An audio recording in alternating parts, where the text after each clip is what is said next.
నువ్వు ఇంత నిజాయితీగా చేస్తున్నావు, గత 10 ఏళ్ళ నుంచి, అంతకుముందు 5 సంవత్సరాలు చేసావు, గత 10 సంవత్సరాల నుంచి కష్టపడుతున్నావు, నువ్వు గెలవలేదు. మరి ఎందుకు మనం కష్టపడి నిజాయితీగా ముందుకు వచ్చిన ప్రజలకు మనకి అనుకున్నంత సహకారం అందట్లేదు? సో ఈ చేయటం అవసరం అని నాకు ఒక చిన్న ఫ్రస్ట్రేషన్ చదివితే ఖచ్చితంగా అవసరం ఉన్నాయా? వాళ్ళకి తెలుసో తెలియక ఏది చేసినా సరే మన ప్రజలు వాళ్ళ కోసం మనం ఏదైనా చేయాలి.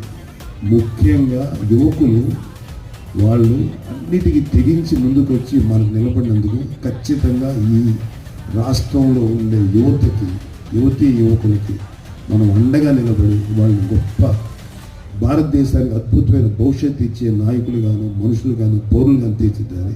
అది మన బాధ్యత అన్నారు. అందుకని నేను హ్యాట్సాప్ పవన్ కళ్యాణ్ అంత గొప్ప ఆలోచించిన మీ గురించి ఆలోచిస్తారు, యూత్ గురించి ఆలోచిస్తారు. ఎందుకంటే